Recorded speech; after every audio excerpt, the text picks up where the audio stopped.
Welcome to Watch, Review, Repeat. This is the podcast where two best friends discuss the latest in film and television and then do it all over again the following week. My name is Colton Brown, and joining me is Andrew Meadows. Hello, world! Maybe not the world, just our listeners. And Colton Brown. Yeah, you're going to have to translate that. I didn't even hear what you said in the first place. Hello, world! Hello, world, is what I said. All right. If you say so, I'll take your word for it, I suppose. Well, I can tell you something. Tell me something. I got 5 on it. 5 on it? 5 on it? Yeah. That's totally a song from a particular movie. Yeah. I don't know the other words, but... Yeah, there's a reason I didn't keep going, because I could tell that you didn't quite understand what I was doing, but I neglected to continue, because I was like, well, fuck, I'm going to put myself in a big hole. Maybe I did put myself in a big hole. I don't know. No, I totally caught it. Yeah, but you got it. It was fine. Yeah, we're all good. So, yes, this week we're covering Us, Jordan Peele's Us. Us? Oh, Jordan Peele's Us, not Us. It feels like we're struggling a little bit. That was a lame joke. I apologize. Okay. It was so dry that I couldn't even read it as a joke, even though I can see you. No, I want to start this episode, actually. It's been a while since we've actually recorded a regular episode. We did Captain Marvel. That was our last regular episode. We've put out, I think, a couple bonus episodes as regular episodes in the interim since we recorded that. But shit got kind of wacky in terms of release schedule. I know we're usually pretty bad about getting things out on a tightly scheduled basis, but I at least try to adhere to some sort of structure. But school happened in a big way, and it's just been a little chaotic. I think with this we're about caught up. So we have Game of Thrones seasons 1 and 2 episodes both up on the regular feed. Season 3 bonus episode is actually now up on our Patreon. So we're pretty caught up on that. And we're working through season 4 right now. So I guess I'm talking about Game of Thrones, I guess, without explaining for anyone that's not in the know, which I figure we've got a regular listener base that probably gets it at this point. But for anyone perhaps listening to us for the first time, maybe out of interest for us, we're doing a big, long series on Game of Thrones, all of the seasons leading up to Season 8, the final season, dropping next month, starting next month anyway. And so that's kind of our progress report on that. We've got we're through 3 seasons. We've recorded on 3 seasons. About halfway through season 4, we'll have that up pretty soon. Hopefully within the next week or so. Probably tail end of March, very beginning of April, somewhere around that time frame. And we're just going to keep plowing forward. We're going to be watching the Game of Thrones, grinding out the Game of Thrones, recording the Game of Thrones, and getting it out to our listeners. So, again, I just wanted to take some time and say sorry for kind of the wacky release schedule. I mean, we recorded that Game of Thrones season 1 episode a long time ago, and it took forever to get it up. Captain Marvel, I think, took like a week and a half to get up. It was just... timing was just bad. I mean, we usually try to only have a few days between when we record and get the episode out to the listeners. But I will take this opportunity to plug our Patreon, because if you absolutely do not want to wait, I mean, we're asking money. And so this is kind of a gross thing to say. But at the same time, if you absolutely cannot wait, we always have our episodes up within a day on our Patreon feed. And it's also the only way to listen to our bonus episodes when they first release as well. So on that note, $2 a month. It's not a lot. We're not asking a lot of money, but it is money. So again, somewhat gross. I understand. But I'm doing it anyway. I'm sticking to my guns, I say.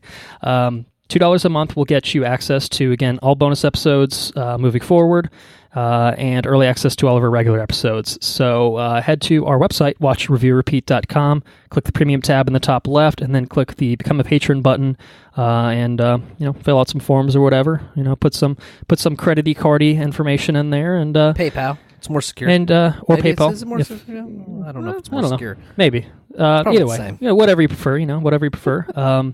And that'll get you where you need to be. And honestly, for our Patreon supporters that we do have, we honestly cannot thank you enough for throwing money at us, weirdly enough. It's like a weird thing, like we just record about shit that we would talk about anyway, and it seems like some people tend to enjoy that, maybe not everyone, I don't know. We don't have the biggest listener base, I wouldn't say, but for those of you that do help out, we appreciate that, and anyone that is interested in doing so, we obviously encourage you to do so if you are so inclined, and if you're not, well, you just have to be fine with waiting, and that's totally cool too.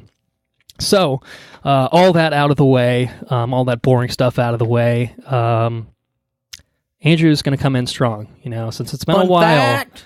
It's been a while since we recorded, so he has a fun fact ready. I know you do. I know you do, Andrew. So have a fun fact. So what is it? Tell the listeners. Tell them something about us. The fun fact that I have for everyone listening is that Jordan Peele, director, writer, and producer of Us, was inspired to make it based on episode 21 of the American television anthology series The Twilight Zone, which originally aired February 26, 1960 on CBS. Called Mirror Image is what it's called.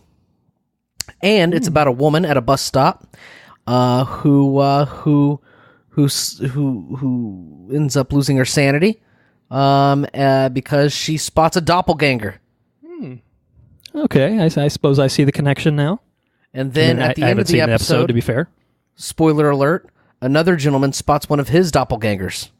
And that was the end of the episode.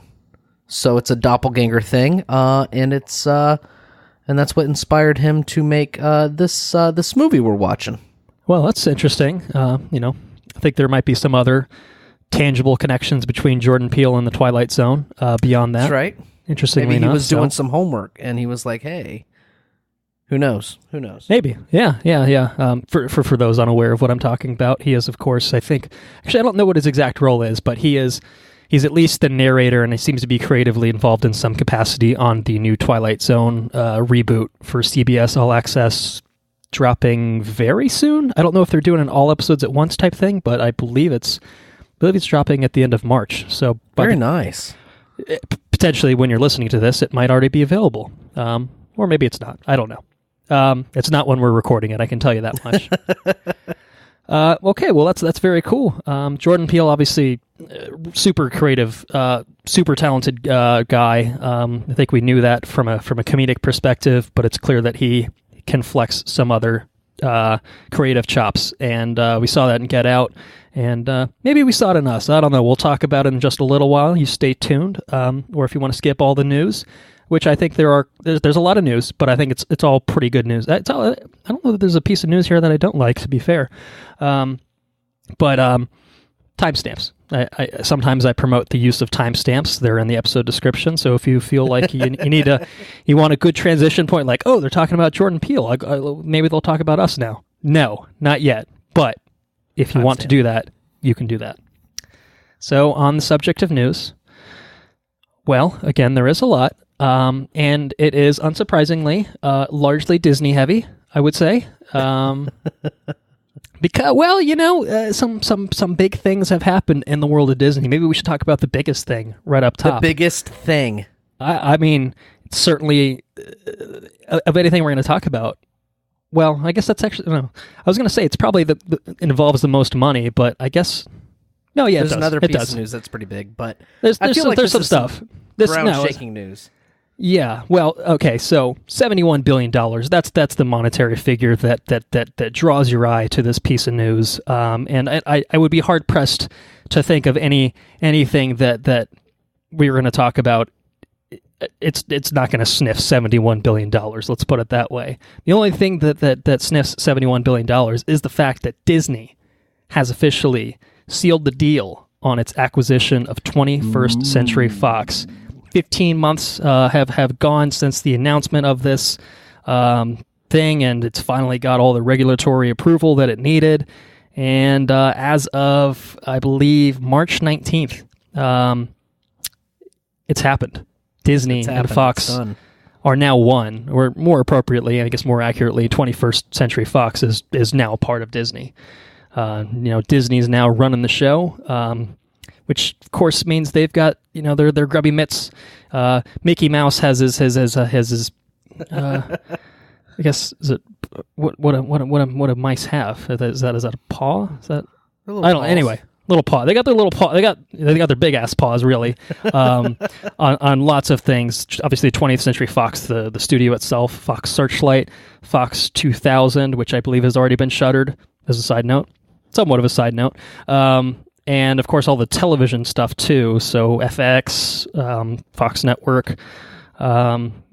Fox's. FX? Yeah, I said FX. Maybe. Oh, did you say FX?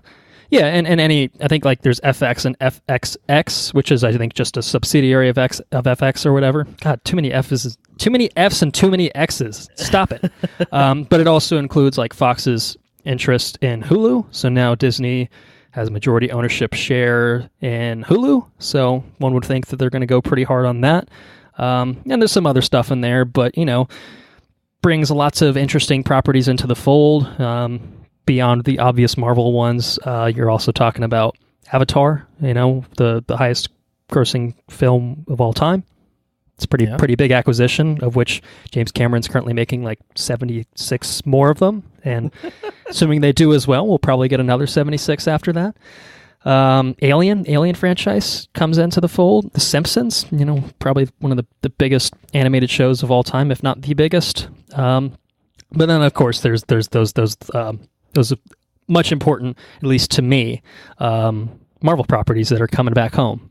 So you've got the likes of the X-Men coming back home, which includes, of course, Deadpool, and you've got the Fantastic Four, the first family, coming back to Disney. So one hopes that Marvel Studios makes good use of those properties within the next few years. We will certainly have to wait and see on that front, but they've definitely earned our trust so far, and we will continue to earn their paychecks as well. But there's a lot of people that aren't getting paychecks anymore. That is true. Natural consequence of any merger is layoffs. Lots of layoffs. Certainly not a happy situation to be in if you're working for Fox. So we hope that as it's one of these things. I think you and I have talked about this off air. It's kind of just like, yeah, it really is shitty, and I'm not trying to discount the fact that people are losing their jobs. I don't think there's any way to spend that as being a good thing. So I'm not going to say that's a good thing. I think that's absolutely a bad thing. But Fox was either going to die a horrible death and all of its things were going to get sold off, or it was going to get bought out by the likes of Disney or Comcast. And given the latter two options, fuck Disney. Comcast. I'm okay with Disney. I understand antitrust concerns, et cetera, et cetera. I don't claim to be super well versed in that realm, to be fair, but there's the optics of monopolistic practices being bad, and I don't think it quite extends that far into being a monopoly or anything like that. But there are obvious concerns that you can point to, tangible concerns you can point to, and layoffs are a big part of that. So we hope that anyone that is impacted in that way, lands on their feet, finds another job, whether it's for Disney, whether it's for another company. Obviously, again, that doesn't make the situation any better, but it is a. I think the world of film, the world of television. I think that people can regularly find their footing there. So we hope that's certainly going to be the case with anyone that is very personally impacted by this merger that's happened. But on the other hand,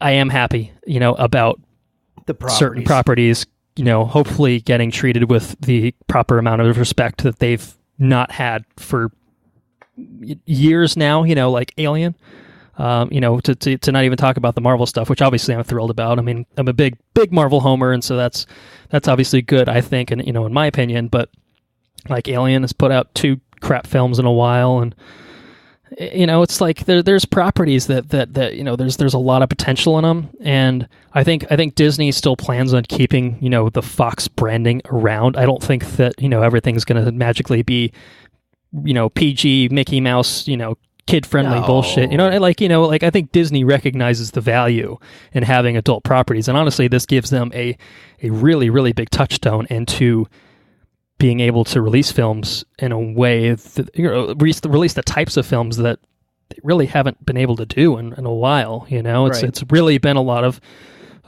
mostly family-friendly stuff. Some obviously more family-friendly, and some a little bit more adult or whatever, but But they had other production houses anyway, that regularly put out adult films, not adult films, but not those adult films. I don't think Disney's ready to do that. Maybe one day. I don't know. They'll buy that shit too, probably.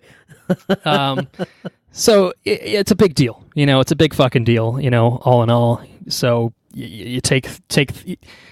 There's always going to be bad. So I guess I feel accept the good while acknowledging the bad. Maybe that's kind of my approach to it. And again, it's not meant to downplay anything, denigrate, obviously what is the reality of the situation for a lot of people. But as a consumer, I can't be that upset by it because it does play into my interests in a pretty big way. So that's certainly the biggest, I think, story in terms of it will impact to the film industry, obviously. And I think the repercussions of this are going to be felt for many, many years to come, So that's Disney and Fox, or just Disney, as we know just now. Disney. That's it. Just Disney. Do you want more Disney news? You want to diversify our topics? Well, I got a little bit of Disney news. Okay. All right. Well, let's. We got a lot of Disney, so we can just plow through some Disney stuff right now at the top. So, what do you have? What do you have on the Disney front? We had a official trailer released for Aladdin. Yes, another trailer. So there was the teaser, which didn't show a lot, and then there was the minute TV spot or something like that right was horrific. And then this is like a full trailer, footage and a little bit of song and stuff into song it. Play. You also have Genie Smoky Feet from the waist down. Genie Smoke. Mm-hmm, that's right. And mostly blue. Sometimes not blue, but mostly blue. Will Smith. Blue, but he's a genie. But he's a genie. That's probably its prerogative to change color, I suppose. Yeah. It's in his power. Well, I've been lukewarm at best on most of the marketing material so far. I'm not sure if that quite captures how you felt. Maybe you've been. I know you're a fan of. I think you have a lot of nostalgia for the cartoon, right? Yeah, I really, really, really enjoyed the cartoon. It's one of my. So favorite I Disney think you've probably been more excited about this property from the get-go than I have been. So I'm pretty shit-fest on it. To be fair, I think maybe when it was announced anyway, there was probably more optimism, more excitement than for me. It was just like, oh, okay, Disney's doing another live-action remake. Of course they are. And then we got the first stuff, the first images and everything, and it just looked terrible. Yeah. So we get this first trailer.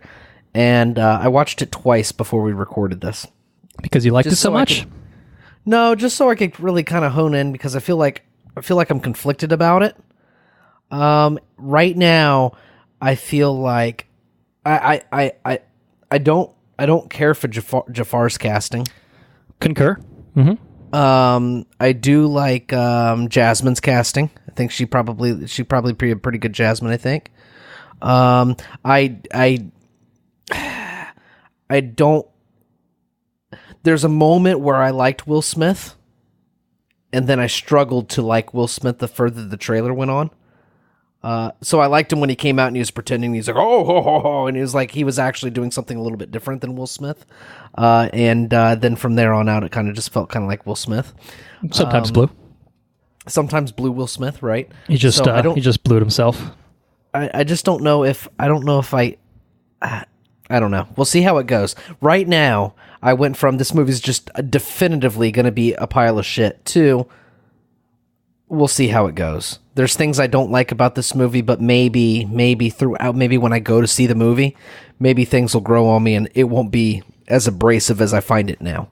And that's about the way I feel about it. I would say this is easily the best piece of marketing material they've put out so far. No doubt. Enough that it's recovered from. I said lukewarm at best was extremely generous. What I said before. Generous. Right.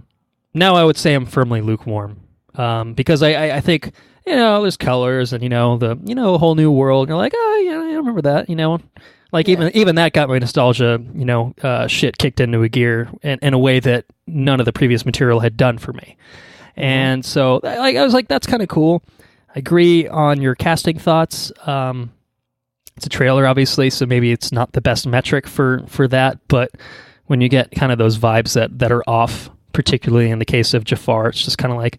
Well, see, now, Jafar in the cartoon, he was a cartoony, sly character, right? Like he was meant to be menacing, but at the same time, he was still kind of slick. And I feel like this guy's probably going to be pretty good at nailing the slick portion of it, just the political nuances of being So far, there's not a hint of menace to be found. No menace at all. The menace is not even. It's not even phantom. It's not even a phantom menace. No, there's no menace at all. But what I saw of that character, it seems like he would nail the "let me trick you" kind of guy. You know what I mean? Just the tricky man. So hopefully, at some point, he becomes a menacing character. We'll see if it. We'll see. And like I said, trailer's not always the best indication for things. Did you notice the big bird? If I did, I don't remember it while you're asking me right now. Do you remember the bird's name? I can't remember the bird's name for the life of me. If you do not know the bird's name, I can guarantee that I do not know it either. Well, they got that talking parrot, and at some point in this trailer, it becomes like a fucking giant. He becomes some sort of giant bird, tears through the buildings and stuff. So we'll see how it is. I don't know. I feel better about it after seeing it. Agree. It looks absolutely watchable. Whether it's going to be good, I think that's a more difficult question to answer. One that I'm not confident in. Music will be good. I guarantee you, the music will be good. Yeah, it's definitely recovered a bit from where it was. Enough. I mean, not that we probably would have seen it, one way or another. But now I don't. I'm not feeling so wrinkle in time about it right now. I'm feeling more just like middling movie, like maybe Mary Poppins. I don't know. It'd probably be better than this, but anyway, May 24th, Disney's Aladdin will release in theaters. So Disney's Guy Ritchie's Aladdin, we should say. So there you go. Now, in other Disney news, Shang-Chi in the world of Marvel Studios. Shang-Chi, legendary martial artist for the Marvel Comics. I think we talked maybe a couple months ago that they were doing a film for Shang-Chi. Would be the first. I want to say the first comic book movie with an Asian lead, if I'm not mistaken. Certainly would be the first for Marvel Studios. There's no doubt about that. It's definitely a very underrepresented category of people, I guess, for Marvel so far. They've been kind of notoriously slow on the uptake, but Captain Marvel, Black Panther, they're getting there. They're getting there. It only took them 20 movies or whatever, but it's fine. They're getting there. Destin Daniel Cretton, a man who I'm not familiar with, has been tapped as the director of Shang-Chi. And apparently he did a film back in 2013 called Short Term 12, which starred Brie Larson, really, who we know, of course, as Captain Marvel and/or Mohawk Bay. And I know that film, I looked it up, super well regarded, got amazing reviews, and weirdly enough, it was like a big blind spot for the Oscars, which explains why I'd never heard of it, I think. But it is up on Amazon Prime. I've been meaning to watch it. I actually wanted to watch it before we recorded, but I was busy. I just couldn't. I didn't find the time, let's put it that way. Plus Game of Thrones responsibilities, sometimes take priority. And I think that's his kind of biggest thing that he's done. He did a movie called The Glass Castle 2017, also with Brie Larson. So I wonder if maybe she put in, the good word to Kevin Feige and company. Maybe. But, despite not being familiar with his work, I'm very excited to see a Shang-Chi movie. I think that's fucking awesome. Like, this is Marvel's opportunity to right the wrongs of Iron Fist and give us, like, a proper fucking badass character. A proper badass martial artist. Yes, a proper kung fu character, man. Yeah. So it's one thing we haven't had. I mean, we haven't had anything with. I mean, don't get me wrong. There's always cool fight scenes and stuff in Marvel movies, but I mean, we haven't had straight up like Ip Man level kung fu in a Marvel movie. You know how cool that would be if they. Do you think it would be like that? Do you think it would be like a proper kung fu movie? I don't know. I feel like it's got to at least borrow aspects from that. I mean, I would think that would be the heavy emphasis, is like, this is a character that, for most iterations, does not have any superpowers. Is that right? Other than just being a badass motherfucker, So is like, that right? I feel like you have to. Yeah, I think he's just kind of like he's kind of just that peak human type character, like he's just he's so fucking good at martial arts that he can outclass a lot of people because of that. Man.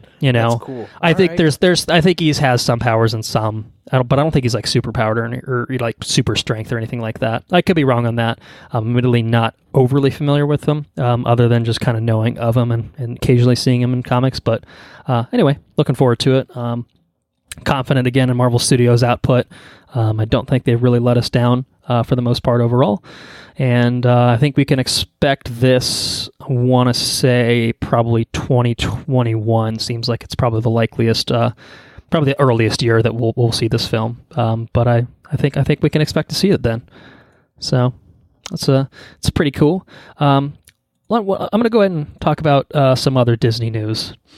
Keep the train rolling. The Disney train is just rolling here. So, probably even further back than we first talked about Shang-Chi, we reported a news story that I think kind of definitely upset me. I feel like it maybe upset you a little bit. That James Gunn had been booted from his role as writer and director of Guardians of the Galaxy Volume 3. In the wake of the Twitter troll, in the wake of some old tweets that he had made, getting dug up by the alt-right, pissed off that he was trolling them basically, and so Disney swiftly acted and said, this isn't what we stand for, blah blah blah. We're not gonna. They cut all ties basically with James Gunn at that point.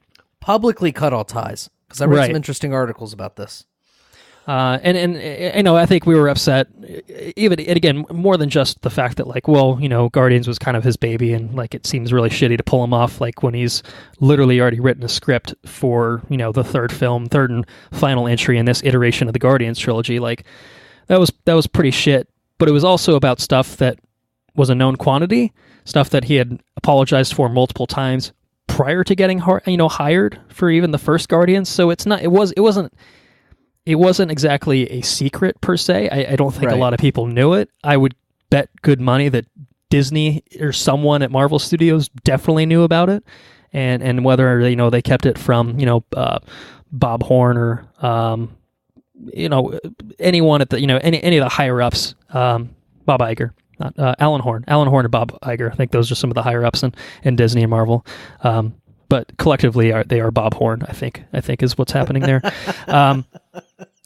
Yeah, and it's like it was such a bullshit thing that happened. But I think, well, maybe I should actually just, having 5 minutes of lead up, let's talk about the fact that James Gunn is back, baby. He is back on board for Guardians of the Galaxy Volume 3. Script's going to be used. He might make some modifications because the timeline's kind of jacked up now, but he's going to direct it. He's back on board. And again, this was a movie that was probably going to be slated for next year to come out. Probably would have been coming out in May of 2020. Definitely not going to happen now. He is still going to be doing The Suicide Squad over at DC before he returns to Marvel to work on Guardians. But I've seen a lot of people speculate that Disney might have acted the way they did because they didn't want to jeopardize the Fox deal. And I actually think that's a theory that has a lot of merit to it, because they didn't want investors, they didn't want to give out the wrong image for investors to balk at it, and the Fox investors be like, oh well, fuck this, we don't want to go with Disney, we'll go with Comcast because they don't have people that make controversial tweets or whatever. So I've seen that being speculated a lot. Obviously, I don't think there's any way that you can prove that. I don't know that there ever will be any way to prove that, but it sounds likely. I can understand the optics of why Disney did what they did in the first place. Sure. It'd be kind of shitty if they, in any way, I think it's kind of shitty what they did and how they did it. But I suppose if it was upholding their business interests, you can kind of understand why they did it. And they at least, I think, made the right move, even if it's a PR thing took too long. Right. If it was just managing PR, to keep everybody in the dark, obviously that was kind of the way it had to be. And that's kind of shitty. But all in all, I'm glad that he's back on, to finish his movie. I don't think there's really any way to defend his tweets. Like very poor taste jokes, for sure. But stuff that he'd apologized for brand of humor that he was known for many years of his career, early in his career, and At stuff the time, that, at the end of the day, that's what it is. That's what it is. Yeah, and he said as much. He kind of put out a statement on Twitter. He'd been kind of disappeared from social media since this happened. He says, "I'm always learning. Will continue to work at being the best human being I can be." And I think that kind of speaks to the fact that he understands. What he said was shitty. What he said was dumb. It was stupid. But it wasn't. There was nothing criminal about what he said. It was. He's not Bryan Singer, people. He just said a fucking stupid joke. I think there's no way you could categorize him in that group. So I don't know. Anyway, the bottom line is the alt-right actually inadvertently not only let him keep his job, at the end of the day with Guardians, but they also got him another job at DC. So good on you, trolls. It really worked out well for you, didn't it? So, do you have any more Disney news? I do have Disney news. I do indeed. Yes. Let's talk about another Marvel Studios property, Avengers Endgame, which we have a second trailer for. It feels like ancient news now. I think it came out almost 2 weeks ago from when we're recording, which again just kind of goes to show you how long it's been since we've sat down and done this little song and dance here for a regular episode. But it is a trailer, I think, largely composed of footage from older movies, set to a nice, I assume, Alan Silvestri score with some dialogue atop it, and just enough new footage kind of spliced in there to get you hyped, get you hyped enough. But honestly, I feel like Disney or whatever fucking marketing team is responsible for this is owning it, because they continue to tell me absolutely nothing about this movie while getting me more and more hyped about it. And I think that that's an awesome recipe for marketing, because the rumblings are that this is going to be 3 hours long. Hasn't been officially confirmed yet, but Russos have said as much in the past that it was hovering around that for their cut that they were working on, and I wouldn't be surprised if it finished just south of 3 hours, but I think it's going to be the longest movie that Marvel Studios has ever done. And we've seen maybe 2 minutes of footage from it, if that, you know what I mean? And footage that seems to be from probably the first part of the movie, maybe the first act. That's it. No Thanos. I don't think Thanos is in this entire trailer. If I'm not mistaken. No. But it gives you enough. It tells you that the Avengers are going to do whatever it takes to make things right. So I think that for a trailer that again showed very little, did not show its hand at all, it was sufficiently hype for me. What about you? How'd you feel about it? Yeah, man, it kind of sets the stage for the stakes a little bit, and it's and it does so in a very vague and ambiguous kind of way. Almost kind of like how the characters are feeling in the beginning of the movie. Like, what the fuck are you gonna? Some people move on, but not us. Not us. That's it. They say it in a little less optimistic tone. That was me getting excited talking about the trailer and kind of mixing that into the dialogue from it. I have a pretty big question actually concerning this trailer for you. Okay. What do you think about Hawkeye's hair? I think he looks like a fucking badass. I think the internet has now dubbed him Mo Hawkeye, which I approve of. Hawkeye. I like that. Very nice. I think that's quite nice. There's a manip that Boss Logic did on Twitter. He does a lot of Marvel photo manips and stuff like that, and he made it even more ridiculous. It almost looks like the Nicolas Cage "My hair is a bird" meme. Nice, but it's pretty excellent. So I would direct your attention to that. I would also direct everyone's attention to the meme where Thanos snaps, and it shows Hawkeye. And then it shows his hair. And the hair is disappearing off the sides. Yeah, it's pretty good. It's pretty good. So obviously the hair is a hot topic, and I appreciate it. It's pretty cool. What do you think about, somewhat more legitimate question, we see some sort of white and red matching suits, some matching Avengers suits. Yeah, Mass Effect. Sort of, yeah. It's, yeah, I don't know if it's quite as futuristic, but but they're not as bulky, but they're total Mass Effect suits. I think it's the first time we've seen matching uniforms for the Avengers, if I'm not mistaken. I think so, yeah. It's pretty cool. It's interesting. I wonder if it's going to be a trailer misdirect, but we do see Tony Stark and Nebula walking with the group, which kind of seems like a big spoiler in and of itself, but maybe they get back early. I don't know. But anyway, it looks awesome. I assume there's a story reason for the suits, but I don't know what it is. So and again, the trailer does a great job of giving you enough without spelling things out for you. There's a lot of trailers that be special like to tell you the movie. So I think they got to have some sort of special function. I think for them to all be wearing it. Plus, I don't know if we see Thor. Do we see Thor wearing one? I'm not sure, but if he's wearing one, we know from Thor Ragnarok that he red, white, just pick a color. That's his vibe on it. So I don't think he's gonna wear it for long, if at all. So that's Avengers Endgame, the trailer. On the note of Avengers Endgame, since we took so long to record this, we've actually had some other stuff that's popped up in the interim, largely character posters.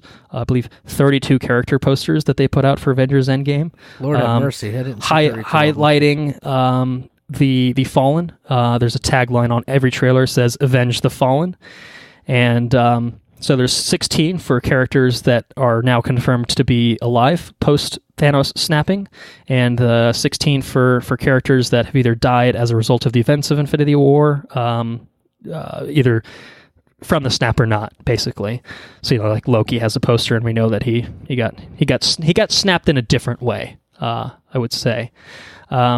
So nothing too well. Let's take it back. There's definitely some new news to be gleaned from these posters. I think they're cool. I like the tagline. I like the design. The aesthetic is very cool. I've seen a lot of people kind of put them up in different ways with kind of matching characters and stuff like that. Yeah.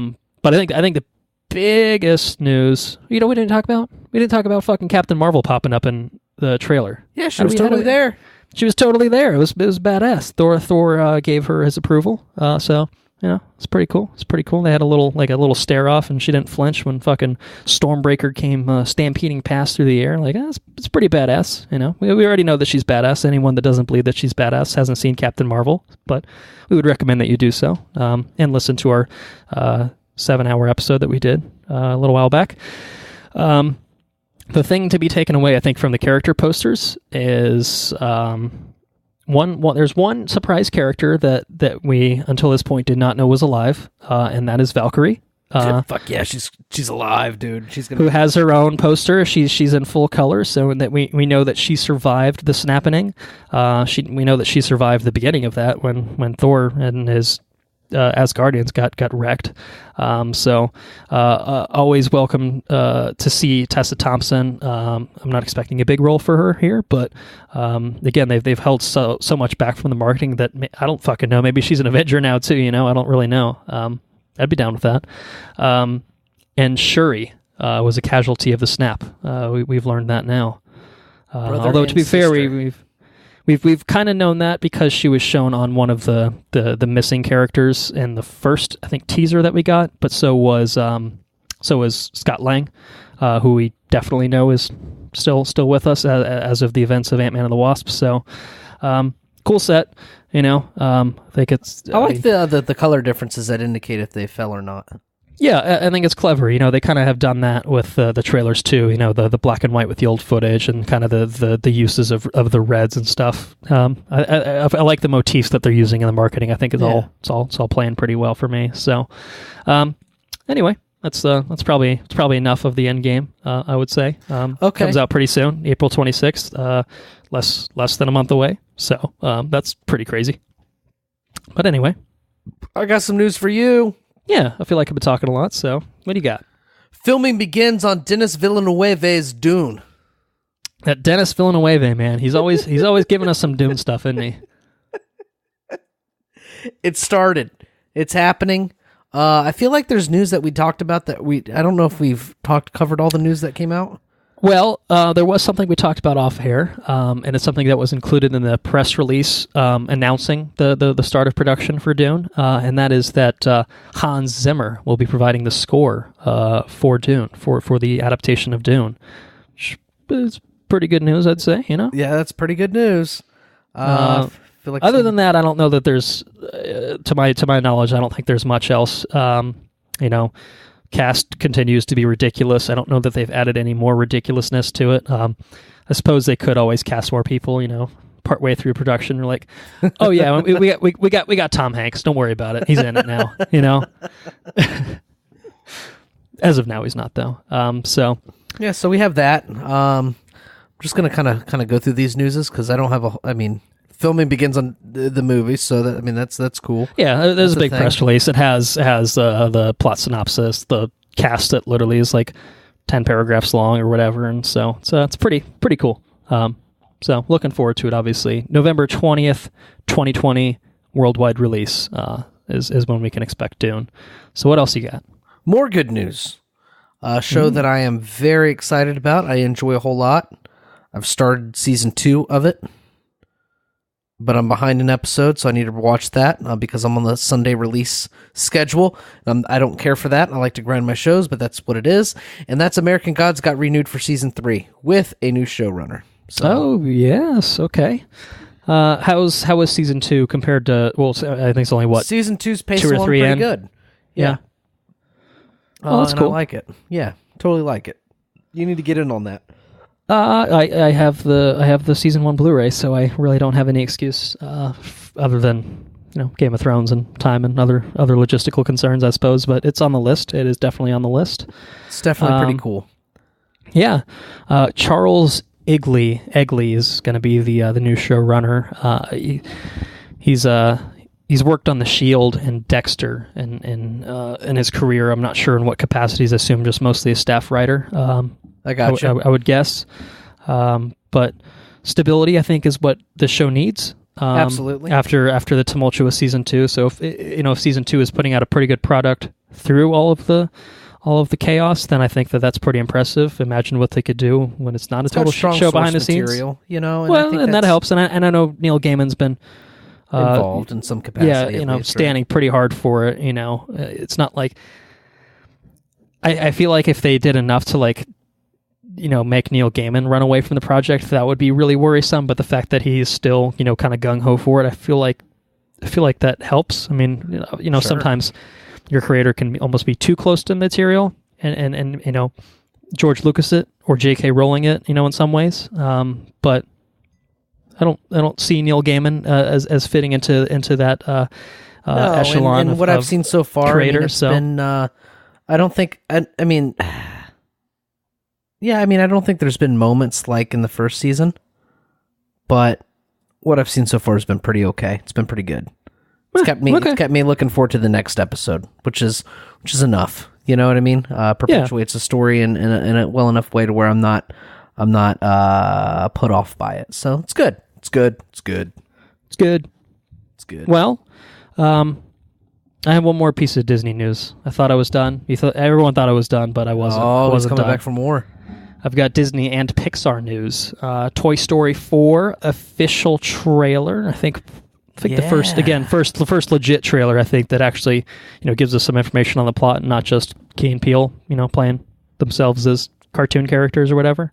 And it's the first piece of marketing material that's made me think, oh, okay, yeah, maybe there is a reason they're making this movie after all. And it looked pretty compelling. It looked aside really from money and all, so that's obviously a pretty good reason. If your movie is going to make money, it's a business and all. But I think plot wise, it looks interesting. I like the Forky having an existential crisis. I think that seems like a pretty good.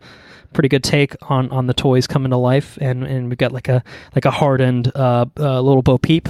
She seems like a badass now, and right. You got Woody struggling with his purpose, which is good. Yeah, it's pretty standard fare Toy Story. I think themes to go with there, but I think the beats all sound pretty interesting, and the fucking animation is just off the chain, man. It looks really fucking nice. Ridiculously gorgeous looking movie. Lighting, man. It's crazy. Like, technology's getting pretty good. We'll probably go rewatch, the Toy Stories before this comes out, maybe, and like, I'm almost scared to look at Toy Story 1 because I know, like, even in my mind, it looks bad. And then, like, to go back and, it's really impressive to see, like, the progression of the technology or whatever, but, like, man, they have it's hard. It's crazy. Like, I think at that time you're probably like, wow, how can this get better? And 20 years later you're like, how can this get better? And 20 years from now we're gonna be like, wow, Toy Story 4 looked like dog shit, yo. Like, I don't know. Like, it's almost like, is there a peak to it? You could see a difference in How to Train Your Dragon, the first movie. I imagine going back to Toy Story. Toy Story is pretty old, like a decade. So yeah, that's what I mean. This is like literally 2 decades since Toy Story 1 came out. We're old, dude. We're getting to be old shits. 2 decades. We're getting there. We can reference movies made 2 decades ago. Oh my goodness. To be fair, we were pretty young when it came out. But, I remember fucking Toy Story when it came out.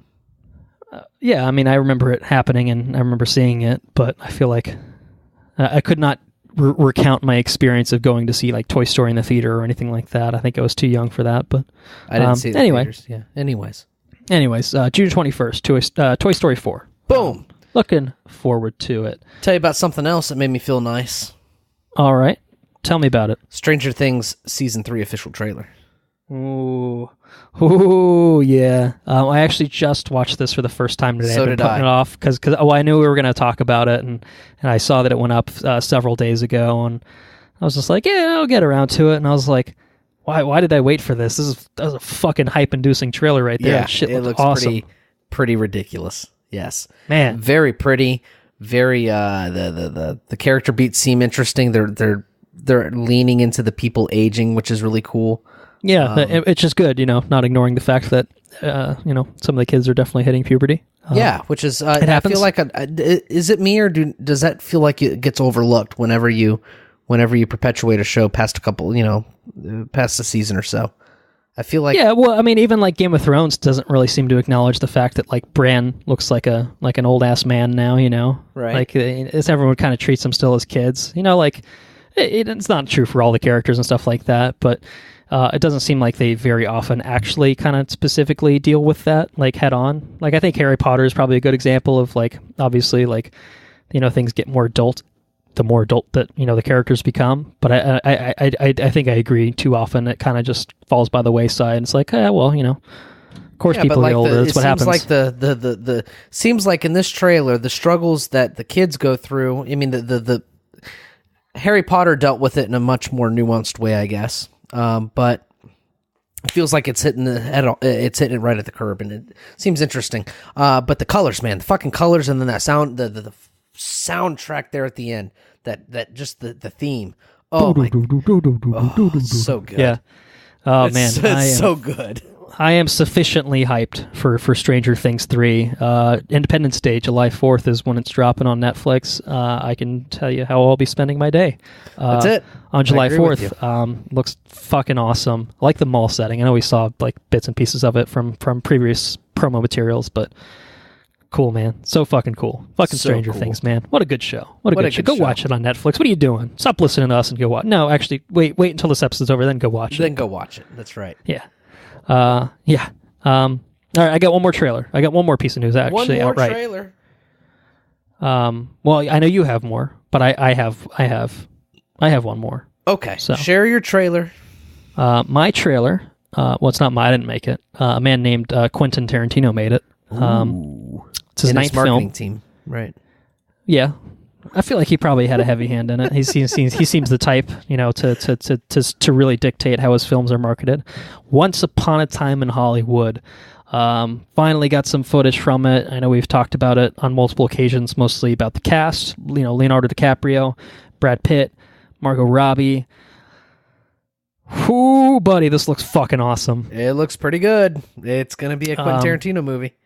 And leave it to fucking Quentin Tarantino, the absolute fucking madman, to bring back Bruce Lee from the grave. The man dug him up and put him in the fucking... He reanimated him and put him in the fucking movie. Can you believe that shit? I don't know who that guy is, but he looks just like fucking Bruce Lee. It's actually quite terrifying. I think there's some... I think there's some weird fuckery going on, I would say. Think so? Some Once Upon a Time in Hollywood, some weird shit happened, and we resurrected people. It's Mike Moe is the actor that played him. Mike Moe. Let me Google Mike Moe. We've actually seen him buried under makeup in an excellent property on ABC called Marvel's Inhumans, where he played Triton, who was the green guy with like the very small fin on his head. I only remember that because I did the same thing and looked him up, and I was just like, oh, okay, that was him. This is definitely a better role. Hopefully, it's good to know that Inhumans didn't kill his career. Good for him, I would say. Impressive jawline. Very impressive jawline. But outside of that, I mean, this looks awesome. And again, the cast speaks for itself. That's the vibe crazy, itself. The vibe itself is so fucking awesome looking. There's like a very brief shot of Leo dancing, which I've already seen gifs of. I don't. It's like an orange letters in the background. I don't know exactly what it says, but looks awesome. And even just like the closing thing, Rick fucking Dalton. Like, I'm just like, this is it, man. This is fucking it. Tarantino, man. What was the last? Was Hateful Eight? Was that the last Tarantino movie? I feel like it was. It's been a few years since he's done something. I guess that wasn't too long ago, but I feel like all of his movies, though, have... the dude's a very inspired guy. I feel like he doesn't make something unless he truly feels like he wants to make it, which I feel is like a... He's definitely very choosy with his projects. Which is cool. I feel like that's a rarity for a major... Because he's a fucking major fucking tour de force director, you know what I mean? Yeah. Yeah. And he definitely has his own style, and it shines through to this trailer, and it's pretty cool. It's just ridiculous how much that guy does look like Bruce Lee. That's nuts. Yeah. Also, a fun fact, and when we do our episode on this, I might say this fun fact again, because I forgot that I've said it on this episode, because it'll have been several months. Damon Harriman is the guy that plays Charles Manson in this, who we see a brief shot of in this trailer. Yeah. And he's also playing Charles Manson on Mindhunter Season 2. So I thought that was interesting. Lord have mercy. Yeah, so clearly he does a good Manson, I guess is kind of the way to put it. He was Dewey Crow on Justified, for anyone that watched Justified, and that could not be a more different role. He was like the dumbest motherfucker in the world, like a super dumbass redneck character in Justified, and he fucking nailed it. And I think he's Australian too. So he's a chameleon. I did see man. Mike Moe. I've seen Mike Moe before. I'm sorry to go back to Mike Moe. Okay, what have you seen Mike Moe? A while ago, year ago, 2 years ago, 3 years ago, whatever it's been. I think it was Rooster Teeth. They put out like this YouTube Street Fighter thing. Oh, the Street. Yeah, he was Ryu, right? Yes, I watched all of that. Okay. Yeah, and that's him. It's totally him. It's crazy. Yeah, I never watched that, but I've seen pictures. I know what you're talking about. Yeah. Is that any good? I think I was just bored that day. Like, it was interesting enough to where I grounded it out and I finished it. Fair enough. And I had fun with it. But it's a Street Fighter YouTube series, Yeah, so. But, like Karate Kid YouTube series turned out pretty well or whatever. Well, so. yeah. I enjoyed it. I got a thing for Kung Fu movies and Kung Fu shit. Even though I don't know any Kung Fu, but I really like it. There's time to learn. You could, painting's a hobby right now, but maybe Kung Fu's the next thing up on the list. That's true. I turn what I'm going to turn into my paint room into a fucking dojo, and I'm just fucking going there and just practice shit. It's probably a good one-person dojo. I can put one of those, those things with the Ip Man stick thing where he goes and slaps all the sticks. Right. I can put that in there. Yeah, you could. All right. I digress. Yeah, that's it. That's all I got. I know you got stuff to close John out the Wick news, Chapter 3 Parabellum. Holy shit. Oh my goodness. Mm-hmm. John Wick is continuing to John Wick about, and by that I mean kill people in creative and amazing ways, yeah. From the looks of it. Sometimes with guns, I guess, not the most creative way. But, he does have swords. Or sometimes there's swords on horseback. Sometimes there's books, knives, throwing knives, He's just being a badass, and we love him for it. Halle Berry? Halle Berry's in this, yeah. It looks fucking awesome, man. Like, it's fucking John Wick. Like, bulletproof suits? This is, like, probably the one time where I'm just like, I will gladly take more of the same. You know what I mean? Like, yeah, of course. Like, if it breaks away from the formula, totally cool, but like, I just need John Wick fucking murking fools. That's all I need, Yeah, like, if it's wrapped around, like, I love the lore of like the Continental and stuff. Like, I always think that's kind of what's separated from other kind of action movies, aside from the fact that it's just shot really fucking well and right. super stylish in the way that it does everything. And I know stuff has kind of like tried to emulate it since, and nothing I don't think has quite captured the magic. But again, you just do that, you know, put it in a, you know, nice, well put together package, and I'm fucking in. I'm sold. You know, May 17th, my ass is going to be in theaters watching John Wick Chapter 3 Parabellum. Mouthful of a title. Totally fine. But yeah. We won't be watching this in theaters, Deadwood the movie, because that comes out on HBO. It's no disrespect towards the Deadwood the movie.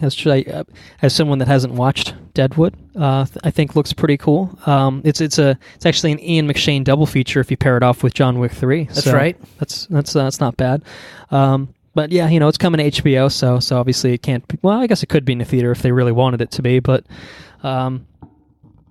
as someone, again, not familiar with it, cast looks cool. I feel like, you know, like I've been kind of into Western shit with like Red Dead and all, and it's kind of just like, yeah, maybe Deadwood's the next thing up. You know, I talked about American Gods, and, you know, I definitely want to watch that, but maybe Deadwood's the post Game of Thrones project. Yeah, keep your Western train going, man. Keep it in the family with HBO, you know? I don't know. Yeah, you watched the show, though, right? I mean, I watched a good portion of the show. I never finished it. You didn't finish it. Okay. Well, I mean, from what you saw, I mean, I imagine this looks it was really good. Yeah. Look, I imagine this looks right in line with it, you know? Absolutely. From what I've seen of Deadwood, this seems to be right at home. I mean, obviously, you know, Ian McShane, Timothy Olyphant, you know, they're all a few years older now, but they still look pretty good, you know? So... yeah, that's cool. May 31st is when it's coming out on HBO, so that's kind of the timing on that. And it's cool. I mean, this is a show that was long dead. You know, many people thought to be forever dead, you know, and to come back and be able to make a movie that hopefully kind of puts a nice, you know, bow on everything is pretty cool. Of course, if it's shit, then that just kind of... it's just a bad situation all around. But it looks pretty good. Right. I think they brought back... like the showrunner like wrote, and I don't know if he directed this, but you know, it's not like they just did this for money or shits and giggles. Like, this is a long dead show. Like, this is definitely a passion project. So it's cool. It's cool, I'd say. And I think it's time to talk about another passion project of sorts. Certainly created by a man very passionate about it. Inspired by the Twilight Zone, as we've talked about, and that is Us. We're going to talk about Us. After an hour's worth of news, we're going to talk about Us. We did it on the Captain Marvel. Well, see, that's the danger is when we take too long of breaks between recording, the news just piles up. We had a lot of trailers. That was a lot of fucking trailers, and I cut stuff from the news too. So don't give me too much shit, listeners. I did my best. I tried to bring it, you know, into a package. I wanted to, you know, we got to talk about things we'd like to talk about. You know what I mean? So anyway, Us was, of course, as you mentioned, written, produced, and directed by Jordan Peele. Stars Lupita Nyong'o, Winston Duke, Shahadi Wright Joseph, Evan Alex, Elizabeth Moss, and Tim Heidecker, which is fucking hilarious to me as a side note. Right. Anyway, a family's serenity turns to chaos when a group of doppelgangers, there they are, the doppelgangers are back, begin to terrorize them. Let's briefly talk box office. I know we've been running long. Box office breakdown. Nice, I like that. So it was a little jingle, a little box office breakdown jingle. Us is tearing it up. That's the bottom line. $70.2 million opening weekend, sits at like $94 million worldwide, and for a rated R and a very rated R horror film, that is mighty impressive. In fact, it is the third largest opening of all time for any R-rated horror film ever. I believe behind Halloween and probably It Chapter 1, if I had to guess. I believe that is correct. However, it is the largest opening for an original R-rated film. You'll note that both of those were based off of existing properties. And it's this is the weirdest statistic, I think. The largest opening for a live-action original film since Avatar back in 2009. And, you know, it's like, kind of rack your brain. I'm like, well, I guess everything is kind of a sequel or a adaptation or, you know, blah, blah, blah. And it's just like, yeah, I guess original films is kind of a... That is strange. It's a very strange statistic. It's kind of a thing that doesn't get made, I guess. Not I guess they get made pretty often, but not in a way that seems to capture the mainstream audiences, obviously in the way that this one did. And I think there was a lot of fervor for this, leading up to the release of it. I think largely on the back of the goodwill from Get Out, which was fucking astonishing, fucking amazing film. Right. So here we are with Us. It's out. We've seen it. I saw it yesterday in the Dolby Cinema. Well, let's talk about it. What'd you think? Think she owe me a soda? No. Do you know about it? No. That was a reference to Us. Yeah. Okay. Okay. Yeah. Anyway, what'd you think? Score, incredible. Okay. Yeah. Incredible score. I'm going to just go over general thoughts. I'm going to dump them out there while they're on my brain. Awesome, incredible score is something that really captivated me throughout the movie. It was not as scary as I thought it was going to be. I was expecting full on kind of like terror horror movie. I did not get that. It's much more of a thriller suspense kind of movie, I feel like. I really enjoyed the acting in this movie. I thought the acting was incredible. I thought it was very well acted. There was one moment in particular that I thought was kind of unneeded, but maybe I'm just thinking about it the wrong way, so I want to talk about it. All right, bookmark that. Curious to know what that is in spoilers. Yeah. I enjoyed all of the everything. You can read about things that you missed online when you watch this movie, and there was a lot. So yes, there was a lot, but there was also a lot that I caught that. Yeah, sure. Jordan Peele made excellent use of every bit of frame. Every frame had some sort of reference material, or there was a homage to a lot of different things, and it was really clever world building, I think, and it was very intricate. It was a very intricately made film, and although I don't think it's as good as Get Out, I really like Get Out. There is no taking away that it was a finely crafted film and one that was made very intricately, and I think that was really good. There was a lot of care taken to each, like I said, each frame, each setting, and it was just it really felt it was enjoyable to watch. And yeah, that's my general thoughts. Yeah, I mean, also like Get Out. Since you mentioned it, it's a film I think that's heavily imbued with a lot of social commentary. And I think the social commentary in this movie was much more nuanced. I agree. Yeah. I'd say overall, I'd agree with that. But it's one that, there's obviously some deeper kind of themes, I think, lurking, underground with this movie. So I mean, yeah. I guess I'll just do my general thoughts. Like you did. And I guess I'll largely say that I agree with everything that you said. I do agree. I think Get Out probably is a notch above this one overall. I'll also agree that I didn't get, like, I know Jordan Peele has kind of described this as like a quote unquote horror film, like, designed to be scary. And I didn't get scary out of it, but I got tension, like lots of tension, and lots of like really amazing tense moments in this film. Like even the opening sequence, for what little horror there was, and it was still extremely tense, because it's a movie that leaves you kind of hanging on, to what the next thing is going to be. Like he knows some wild shit's about to happen, but you really don't know the extent of what's going to happen. You don't know why it's happening. You don't know. Again, you don't even know what is going to happen. I don't think it's a predictable movie overall. No. I think I've definitely seen some people pick up on things that I didn't pick up on, as I talked about. But I do agree. It's a movie that if you are willing to look around the frame, if you're willing to indulge with what is being given to you, you can certainly piece things out ahead of time, and kind of, try to unravel the mystery for yourself. But I still feel like, even for, I don't know, I mean, there was bits and pieces that I got, again, and there was lots of things that I just kind of just escaped my attention.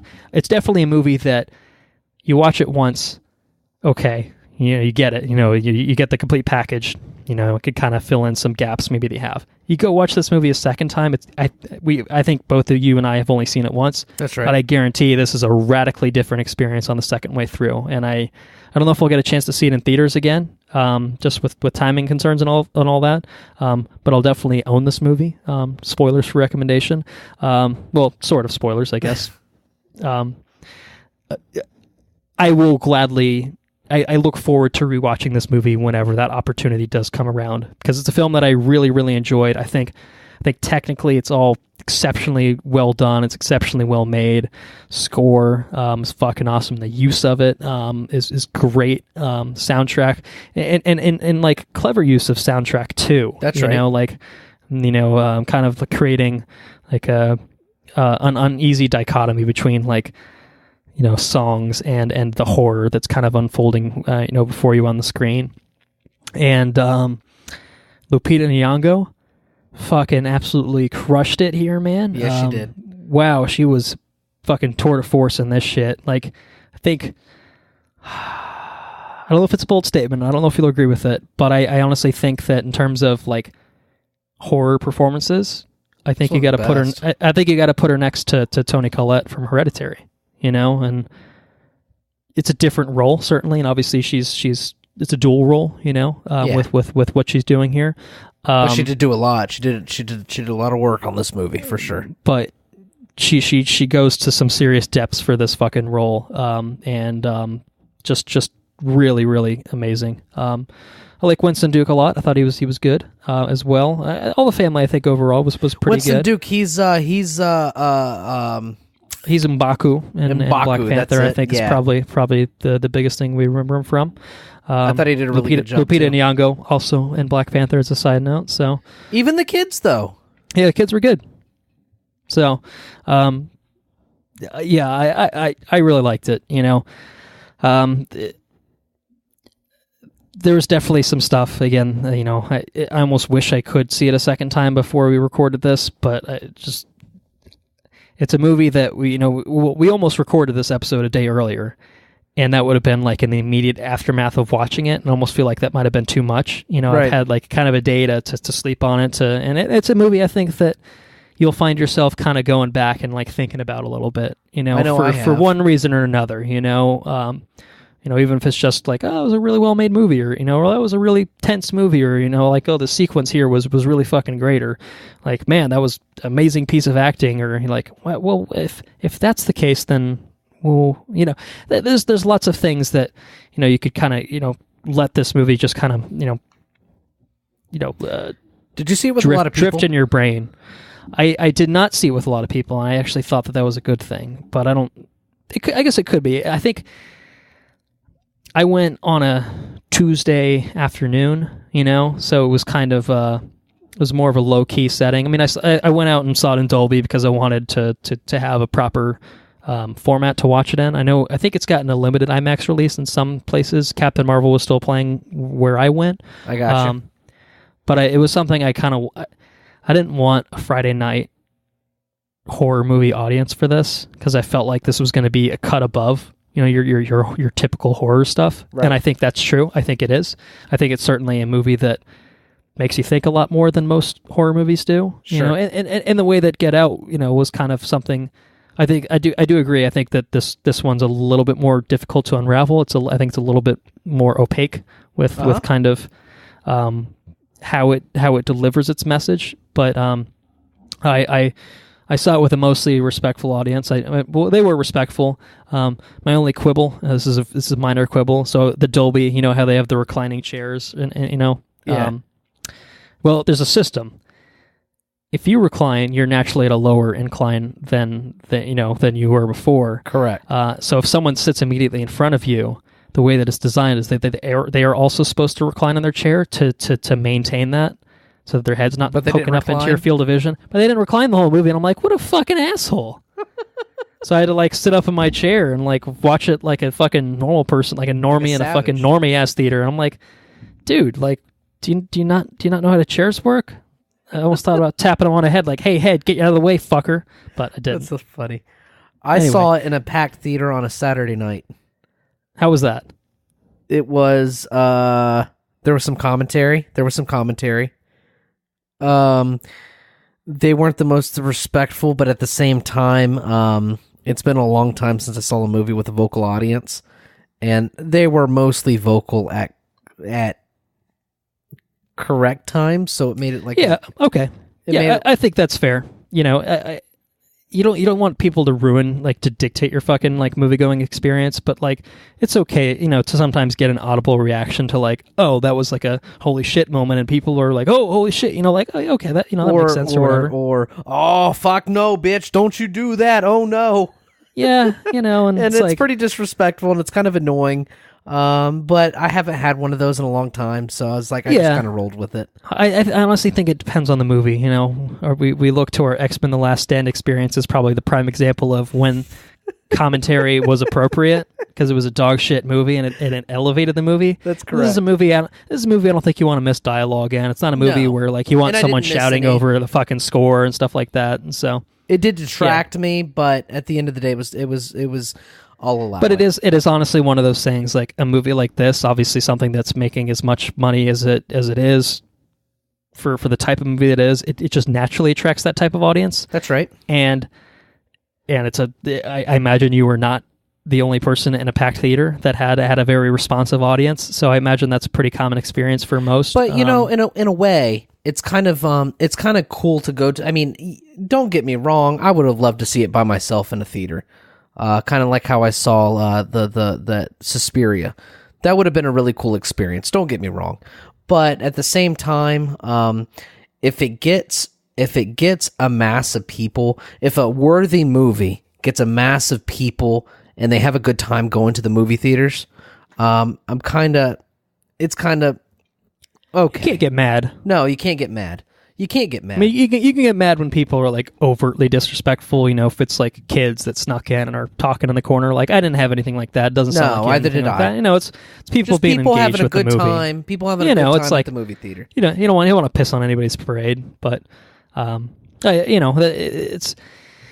I think as long as they don't really impede your enjoyment because of the way that they're kind of condoning themselves, like, yeah, you know, you can't be mad about it. You know, it's a horror movie. It's designed to invoke a lot of those responses from people, and you know, it's not their fucking living room or whatever, and you know, the old man yells at cloud and all that, but you know, I think you have to kind of take a step back sometimes and be like, okay, you know, it is. We acknowledge this is what it is, and as a movie, like, I honestly think, like, if it did mar your experience that much, you could still, again, see it in a second time. I think would be you get what you missed. Totally different.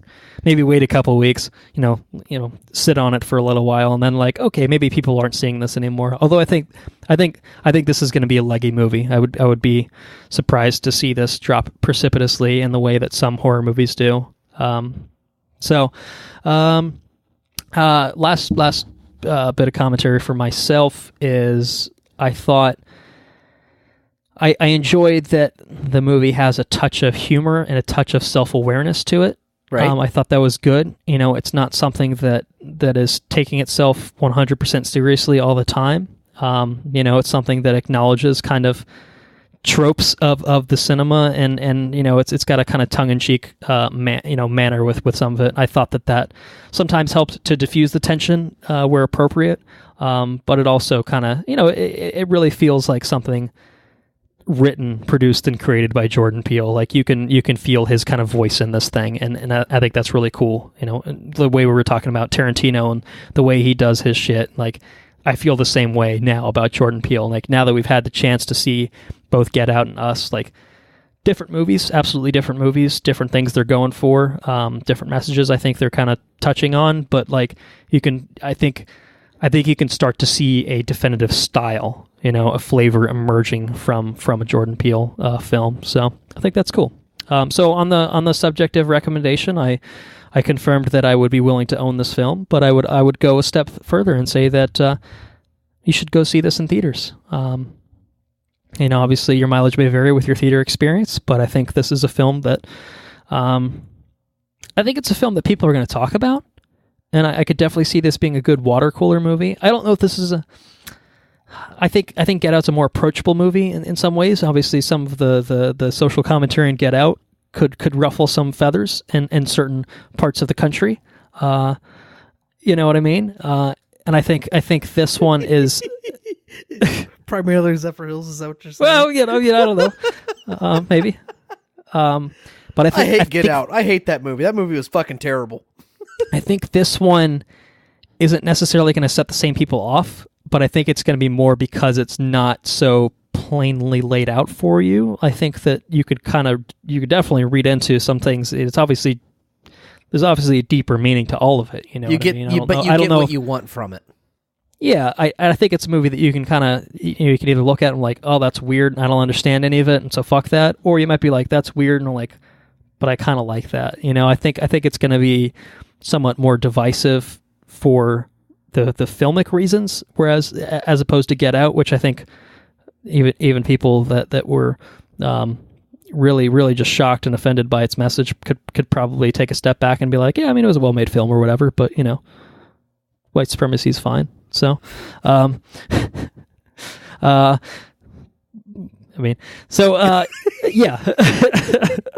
I recommend this movie as well. Like I said, it's a fun theater experience. A lot of people had a lot of fun watching it. It's a good movie. And it's one of those movies that I think you can return to and take with it. There's enough I keep using intricacy, but there's enough intricacy in every frame to where every time you watch the movie, you'll extrapolate something else. Extrapolate. I finally said it correctly. Yeah, you got it right. You'll pull. It's one of those movies that you every time you watch it, you'll get something new, and the amount of thought you put into the movie, you'll get it back, I think, which is interesting. I feel like not a lot of movies are that multifaceted to where... No, and that is a reflection of the amount of thought that was clearly put into making the movie, from every aspect of the production, as we've kind of touched on. So, very impressive work, Mr. Peele. So I think we agree. Go see it in theaters, and I think we can talk about spoilers now. So full spoilers for us. Now you have things to say. Mm-hmm. Yeah. The first thing I want to say, I want to get it out of my head because I finally made this connection while we were talking about it, which is kind of the fun part about having a dialogue about these movies. I think it's probably why we got into it to begin with, so we could actually have a meaningful conversation about movies. So It's the hope anyway. Yeah. When we got out, I went and saw it with a group of friends, and Haley looked up this thing. She looked up a couple of articles trying to get everything, and most of the majority of every article that was written was pulling out each little reference point, right? Little odds and ends, the videotapes in the entertainment center, the use of Michael Jackson and Thriller in the uniforms and stuff like that. But there was one really clever one that I thought was really good, and it was that that the in the beginning of the movie you have the writing about the tunnels. Right, yeah. And much like in our own minds, there are tunnels that we bury things deep within. The darker sides of ourselves we bury deep within our conscious, right? And I was like, oh, that's really cool. And then I finally drew a conclusion.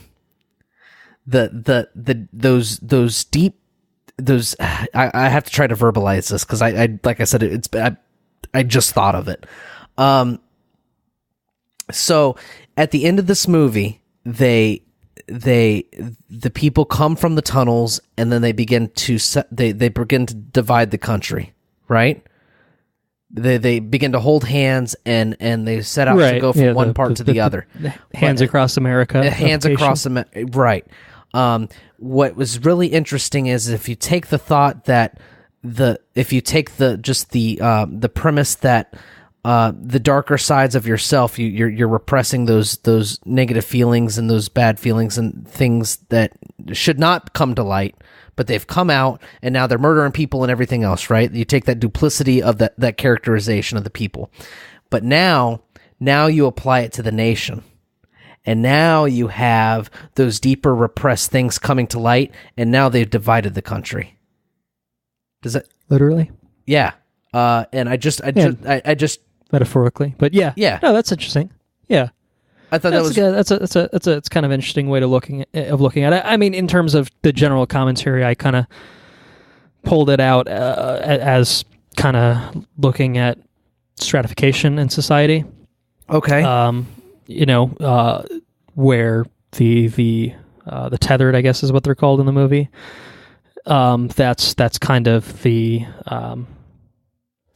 lower class, the people that are just shat on continually, I mean, I think it pretty, when, I don't remember the character's name, when Lupita asks her tethered, doppelganger, who they are, whoever, they said that we're Americans, and I think just broadly speaking, plainly speaking, that's just literally pointing out the fact that, like, hey, we're people too, and as much as people, people that think they're above us, and in this case, it's obviously, again, kind of transplanted into a literal sense of the people above ground, the people that get to see the nice amenities of the world, the sunlight and all that stuff like that. Right. Like they just take a shit on us and don't give it, they don't acknowledge us in any way whatsoever. But I also think there's a little bit more to that, where,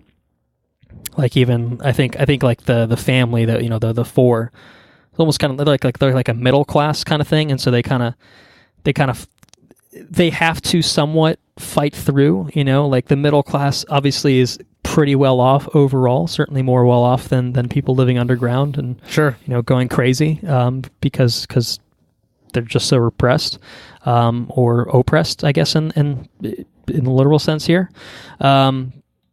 But then there's also the upper class. There's the one percenters, and I feel like we got Elizabeth Moss and Tim Heidecker's character is kind of the window into that.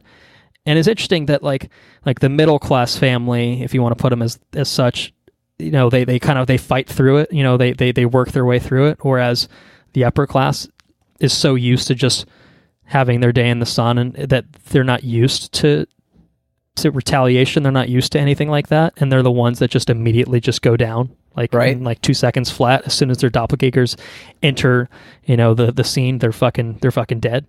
So anyway, that's kind of a rough sketch of kind of what I was looking at it as like a kind of a broad commentary on social stratification, more just kind of saying that, like, the oppressed are no different than us. But I think that's kind of overall kind of what I got out of it. Whether or not that's actually the intended purpose of it, again, I guess you can ascribe your own meanings to the film or whatever. But I think that's kind of roughly the lens I looked at it through, is kind of on those grounds.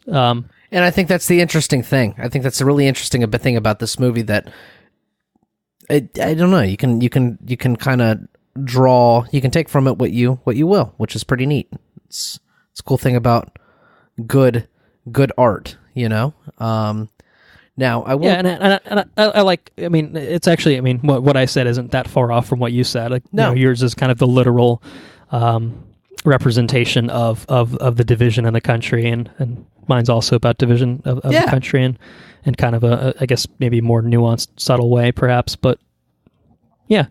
Anyway, you were saying? It's cool.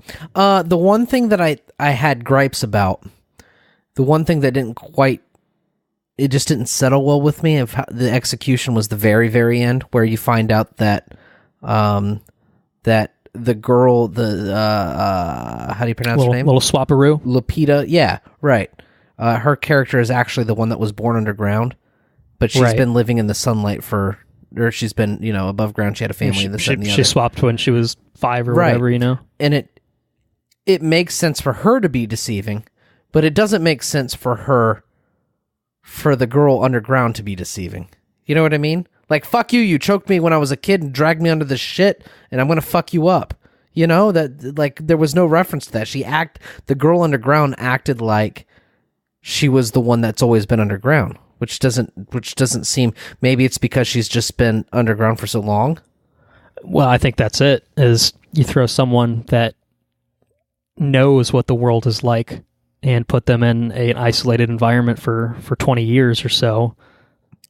It just seems like no at access some to sunlight, point it no would have access to anything like that. Like you, and among people that are, you know, kind of animalistic in some ways, people that can't talk, she's the only one of any of the tethered that can talk, which, as we learn, is because that's how she knew how to talk, is because she was, you know, I guess the original or whatever.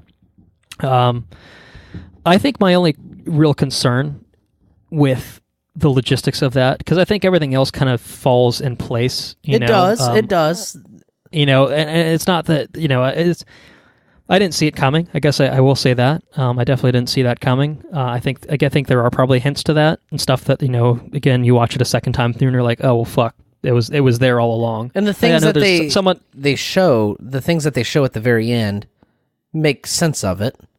Right. Know, yeah, I guess that's true. It kind of puts it together for you in some ways, but the only thing I didn't really get, I mean, I guess she's handcuffed, I guess, to the bed, and I guess she, you know, think she gets her throat crushed or something like that too. So that's kind of why she's got such a raspy voice and can't really enunciate. And it's possible maybe she couldn't even speak for months to years, and that would maybe kind of also reflect her descent into madness or whatever.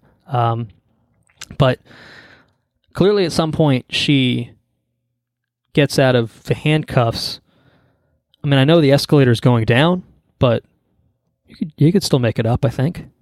You know, like, is she like, there must be a significant amount of, like, period of time for her to kind of, you know, become one of the tethered, to sort of act like the leader of the tethered, but still kind of be similar enough in characteristics to very easily blend in with them.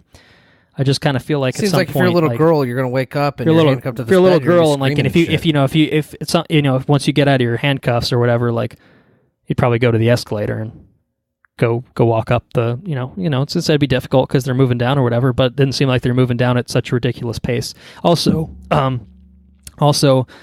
literally, they get up the escalator at the end of the movie somehow, you know, when they go down, right? You know, with like the kid goes down, and so clearly there's a way to get back up because we see it literally happening. So that's kind of my one grievance, I would say, overall. Like, I think everything else, I think with that added context, you can go back and watch and be like, yeah, okay, yeah, all right, you know, kind of put the pieces together, and I think everything largely checks out. That's the one thing for me. I'm kind of just like, it just seems kind of like it was shoehorned at the end. I didn't need it. Like, the movie serves the same purpose with or without it, and I feel like it doesn't do a disservice or anything like that. But yeah, I almost thought that I would be curious to watch it a second time to see how it plays with that added knowledge. But I almost thought that there was going to be some sort of like, you know, because there's clearly they're literally tethered is what they're called. There's obviously a connection, you know, where the movements of the original or whatever dictates the way that the people underground work. It's basically said that, like, you know, like they're physically separate, but there's only, like, the soul can only inhabit one or something like that. Isn't that that's kind of like the explanation they posit? Yeah. And it's like, I thought they might do something interesting where if one gets killed, like, the other one would die. What's the repercussion of that? Right. You know, so like if the original dies, then like would the soul transfer or something like that? I don't know if that would. Like, Ooh, I don't know how that would. Thing. Here's an interesting thing for you. What if the reason why maybe she is the original one? Maybe all that stuff is the same, and then when she killed her under the ground, transfer of consciousness or something. Maybe the consciousness transfer or to one, or like a merge or something like that. Yeah, like a merge. Yeah, to where that's kind of what I thought, because like when she's choking her out, like she gets like all tethered like and stuff like that. Like you kind of see. You see the original personalities kind of go out. I guess the quote unquote tethered is whistling, you know, like we think normal originals would, I guess. Whereas the original I just confused myself with that. But when she's kind of choking her out, she gets very animalistic in her behavior. Right. The darker side comes out in a way. Yeah, I didn't know if that was. I didn't know if because of the nature of the interaction something weird was happening. But I guess at the same time all of the tethered have killed a bunch of the originals and they're still just going to stand in their line. The Hands Across America thing. So obviously it's not. I don't know. I guess I was still trying to figure out what the fuck was going on mostly. But it's an interesting thought though, because it would, like I said, it just seems. I feel much better thinking that. Maybe she thinks that because maybe she thinks that's happened, or maybe they show that's what happened because that's what the other one wanted. When she saw her and she ran away, maybe that's what the one underneath wanted to happen. She wanted to choke her and drag her up and chain her up and everything else, and then go out and live that life. That actually makes me feel a whole lot better. Not that it actually happened, but that it's the consciousness. We've said multiple times, you get as much out of it as I think you probably. Yeah. Want to cool. Get your own readings out of it, I really enjoyed a lot of the moments in the film. I thought were really well done. Even just kind of the build up of the regular life was pretty good. I talked about the opening sequence. Like I said, I think the tension in that was awesome. I just really liked the sound design. With the waves kind of crashing in the background and just the mounting tension. Some weird shit's going to happen. Bad things are going to happen as soon as she walks off. And you're just I don't know what's going to happen, but I know it's bad. Something bad is going to happen. And I think that the film does a really great job of that throughout the entirety of it, of keeping you on your toes, and I actually think the marketing material did a great job too, when I think about it, because they didn't. I don't think the marketing material showed any of the other tethered. All we saw was the family, and so I think my impression walking in, and this is definitely. It's too late to say this now, but this is definitely, I think, a good film to walk in blind as much as possible. If you've listened this far, your ass ain't walking in blind. That's it. But I didn't think there was going to be this big. I didn't expect the scope.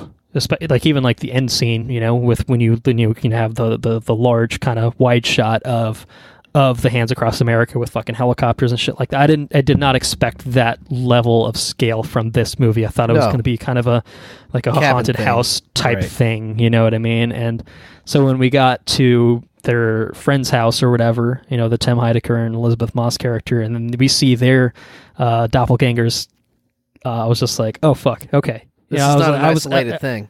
Yeah, and I liked that a lot. I was like, okay, did not expect that. Did not think that was going to happen. I thought it was pretty great. I enjoyed that Tim Heidecker, his tethered, was still basically just a drunk asshole. I saw someone online was just basically well, he's just been mimicking a drunk asshole for probably his entire life, so of course that's the way he acts. You know what I mean? I was like, it's pretty good. Here's the thing. For the most part, all the tethered seem mostly human in the way that they perish. That dude got hit in the head with a fucking fire poker. It's stuck in his fucking skull. Yeah, and he totally didn't give a shit. That's true. Yeah, it's like they can't. Did they? I guess they didn't really feel pain or anything, did they? Because even the kid, when he just fucking self-immolates, in a way, right? Isn't he, they don't scream as they're in pain or anything like that. It's just maybe they're just so dulled from any pain they don't understand the concept of pain or something. I don't know. It's weird. They don't have voices either, so maybe that's right. Although that one purrs, the little boy purrs and makes little grunt noises and stuff. Yeah. I don't know. There's a lot, obviously, that we would have to watch it again to get more out of, I think. But how about Elizabeth Moss transitioning from when she's, I think, she's kind of crying, and then it just morphs, and it's like a silent moment, and she transitions into just this crazy laugh kind of thing, but it's all in silence because they can't really when she's looking out the window to her husband. Yeah, that was a thing. That was pretty fucking weird. Yeah, I liked the weirdness in this movie. I don't claim to fully understand it. Obviously, I've talked about kind of what I got out of it, but I don't want to pretend that that's the way this movie is intended to be read.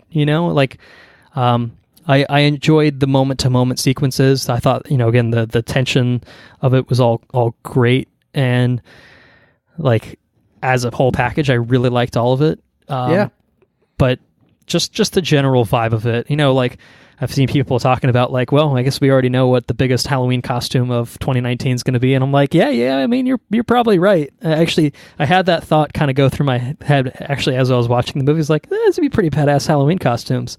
Yeah, red jumpsuit and some scissors and a glove. Red jumpsuit and some scissors. This is something I didn't pick up on if it was indicated anyway. Why the scissors? Is there a? Yes, I read about the scissors. This is one of the articles that Haley pulled up. So Jordan Peele supposedly picked scissors as the weapon of choice because they are one and the same, but they're two separate pieces. Right? And they're meant to sever things, right? So the people down below, they want to sever the tether, but they represent duality as they are one and the same but separate pieces, which is pretty fucking symbolic. It's pretty awesome. Yeah, I like that. I feel like in universe, I don't know if that's quite as good as an explanation for why. I mean, I don't even know where do the jumpsuits come from? Amazon? How do they acquire all those fucking jumpsuits? There's one for every fucking person. A lot of jumpsuits, golden shears. So I'm not sure what the logistics are of it, but it's like whatever. Like at that point, like it's not intended to be a true to life story, or maybe it is. I don't fucking know what lives beneath me. I know it's true. There's thousands of tunnels beneath America. Some have no purpose at all. Yeah, I enjoyed that. I enjoyed that they opened with that because it gave you a taste of like, okay, that ties in somehow, and it's a good hint at things, but it not enough to just kind of be like, because I honestly just I really was for the most of it trying to figure out the nature of it. I don't think it's a government experiment. I think isn't that kind of what it was? They apparently the government they perfected the art of cloning people, and they wanted to clone people and to try to control them. If they could control the people down below, then they could control the people up above. That was kind of the thing. But then the project was abandoned, and they just let the people go crazy just left them down there. Yeah, with no guard or anything, with an entrance into a funhouse, which is kind of strange. Probably not a great decision, government, but yeah, who knows? Whatever. Is the government known for its great decisions? Debatable. That's it. So yeah. Trying to think. Is there anything else that comes to mind? I feel like I had something kind of on the tip of my tongue, but I've been painting a lot of pictures. There was a painting in the house, and it showed a very bold person in red. And then it showed a multiple like a scatter shot. There was a bold person in red in the middle of this painting, and then there were like silhouettes of bodies in blue, but the blue was the background. So there were like little silhouettes of other bodies that looked like the same person, which was pretty cool. That's kind of one thing that I noticed. I didn't notice a whole lot of the other things I've read online, but I did notice that, which was pretty cool. So yeah, man. There's a lot of shout outs to other movies. One in particular I read about was Lost Boys. It was shot on that beach, and it was, they referenced a movie that was being shot, and apparently the movie that was being shot was supposed to be Lost Boys, which is pretty cool. I think that's pretty neat. And apparently, yeah. I mean, you can read upon it. I mean, there's hundreds and hundreds of references. Yeah. I kind of glanced through some articles myself, kind of largely in an attempt to be like, okay, am I totally off base with this? And a lot of it's just kind of Easter eggy type stuff. But a lot of it's stuff that like, hey, this is kind of, like kind of what you. Stuff that's thematically connected in some way, right. And like, oh, well, this is shown on screen, and this shows up in this form elsewhere, or something like that. So it's interesting. Yeah, I mean, there's a lot of details, I think, in this movie and stuff that there's no way you could pick up on all of it in a single viewing. It's not a movie, I think, meant to be that straightforward, and that's not a bad thing. I actually think that's probably one of the coolest things about this movie is. I talked many times about seeing it a second time, but as you talked about, seeing it a third time, a fourth time, and a 20th time, you might pick something up out of it every single time, and might have a different experience, a different kind of effect on you every time. I feel like the overarching thematic elements are vague enough to where you can, not that they're vague, but that they're so nuanced to where you can, like I said, you can gain something different from it every time. So yeah, it's cool. It's good. It's good. I think that's the bottom line. Yeah, definitely highly recommend it. See it in theaters. Support fucking Jordan Peele being fucking creative and making weird shit like this. We want him to make more weird shit, and well, I guess we're in luck because he's about to make a lot more weird shit in the Twilight Zone. Yeah, so that's fucking cool. Pretty stoked about that. That's fucking cool. If anything, there's no other director that I could. The whole movie is a fucking Twilight Zone. On the back of this particularly, it's just like, dude was fucking born to do the Twilight Zone. Like after seeing him, I think convincingly pull this movie off. It really seems like both Get Out and this movie are long form Twilight Zone episodes. Yeah, I could see it. It's totally fucking cool. Totally cool. So my hype for Twilight Zone, which was already pretty high based on the one trailer that we got, it's even higher now. It's CBS, it's breaking the ceiling. You're getting my money. You're getting my money, CBS. I will do it. That's right. So we look forward to the Twilight Zone. We look forward to his next film project after us, and he'll be in Toy Story 4. So we can also look forward to that. Probably going to be a little bit different than his work here, but nonetheless, we appreciate that. We appreciate the diversity in his resume and his career. Pretty cool. Pretty talented dude. So, Colton, what have you been up outside to? Of us? Outside of us, I have been watching some Game of Thrones, as you might expect. I imagine you've been doing some of the same. That's right.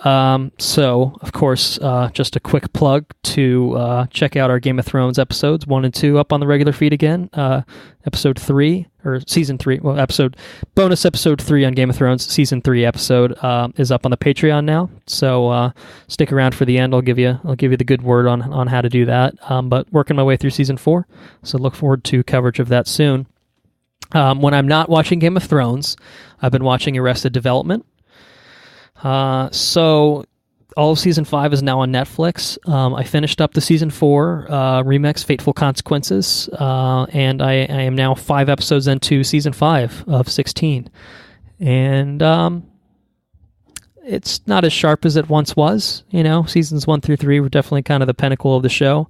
But I enjoy the actors. I enjoy the characters. It seems like Season 5, Patrick Bateman's always a lot of fun to watch. Jason Bateman, but Patrick Bateman's also fun to watch for other reasons. More depraved reasons, I would say. Yeah, like they seem to have made more of an effort to get the actors together and then have them kind of share the screen more than they did in Season 4, where they really, really had to work around like filming restraints. That said, so far it doesn't feel like it's doing anything meaningful like with Season 5, but I'm only 5 in. I just don't know what exactly the direction is they're going with it. It seems like they're kind of doubling down on a lot of the Season 4 storylines, and I'm curious to see what the payoff is, but so far it's been middling. It's not bad. It's well made. It's enjoyable enough, but not like amazingly funny outside of some moments here and there. But it's only 16 episodes, less than a half hour each. So I definitely plan to finish up Season 5, which I expect will be its final season if I had to guess. Maybe a movie. I don't know. I also have been amongst the first in the country. There's a lot of us. Fandango did a special screening of Shazam, the DC film, and so I saw it with Henry, previous guest of this podcast, and I liked it. Yeah. We'll talk about it. we will definitely talk about it in a couple weeks when it comes out. I was trying to get you to see it, but you had some plans that same night, unfortunately, so it didn't quite work out. But we'll definitely be covering it in a full length episode when it comes out properly. I will say, in the interest of not giving all my thoughts here, obviously, I liked it enough that I will gladly go see it again when it comes out. You know what I mean? Like I think, not that that's like highest praise or anything like that, but it's really enjoyable. I think it's easily the funniest of any of the movies that DC's put out, which most of them have not been designed to be comedies. I would certainly, Batman v Superman and Justice League are comedies in their own right, but not for intentional reasons, I wouldn't say. But I really liked it. Had issues with it. We'll be curious to see how that plays on a second viewing. They put it in like a little regular rinky-dink kind of theater and stuff like that. So I'd like to see it in IMAX or Dolby or something like that. I think that'd be a good way to watch it, because there's still a good amount of spectacle to it. There's a lot of heart to it as well. So I shall say no more on that front. Look forward to our coverage when Andrew gets a chance to see it as well. Other than that, I've been schooling it up, little school action. Went to a party. Yeah, we went to the barrister's ball, the law school prom, effectively, and you were a thug. Yeah, it's totally cool. Thug life, yeah, for sure. No, it was a lot of fun. Open bar can be dangerous sometimes, but so that's just how it goes. I had to get my money's worth. You know what I mean? So, I can't think of any. Oh, I can think of something else. Something that will greatly please Andrew. I got a package in the mail yesterday containing my pre-order of MLB The Show 19. Hot damn, that's my video game. Yes. I played for a little while today, and looks good, plays good. Me like you some baseball. So fucking same game.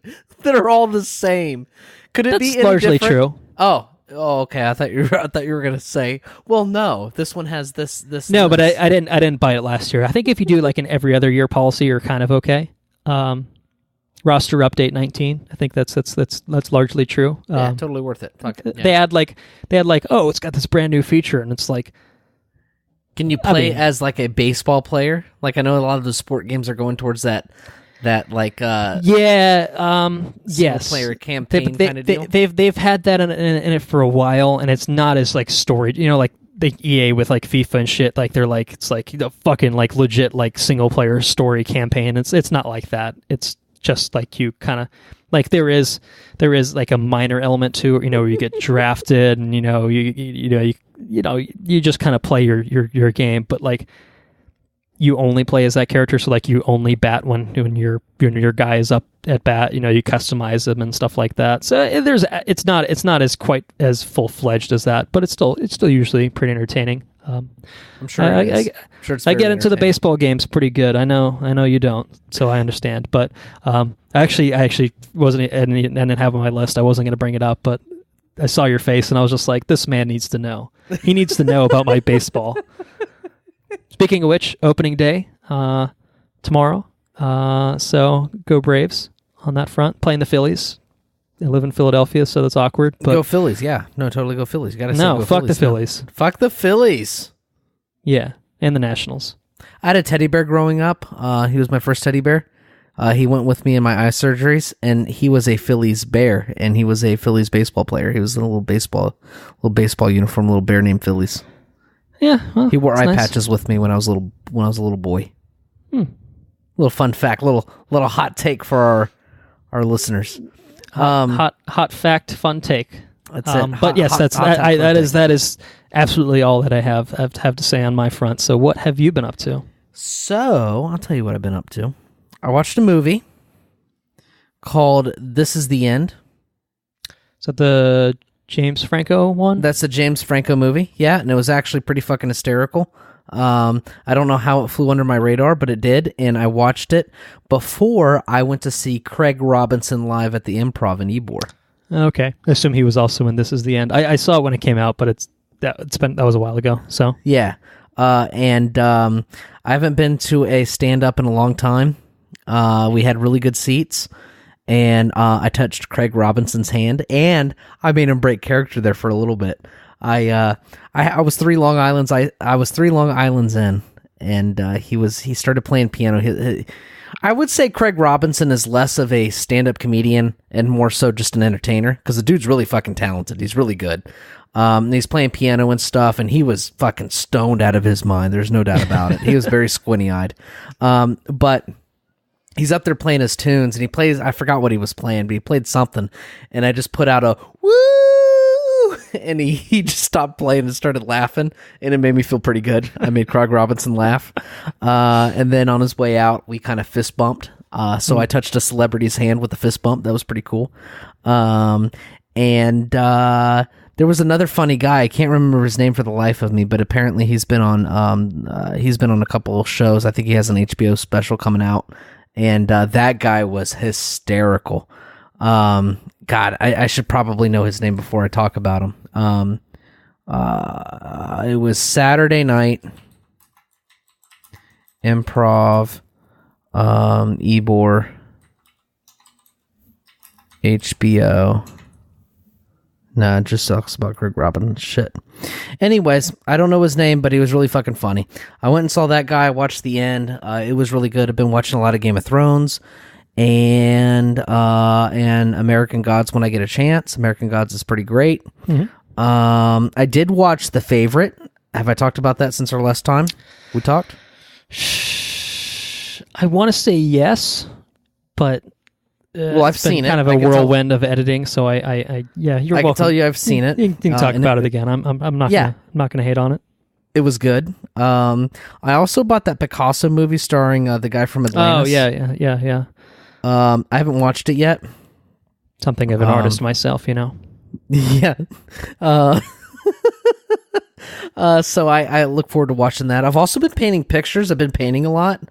Lots of painting with the twists, and I've decided I'm going to turn one of my back rooms into a Bob Ross room where I will mount a TV on the wall and get a couple canvases and a couple of what the fuck are they called? Things that you put your paintings on. You know what I'm talking about? Those wooden structures.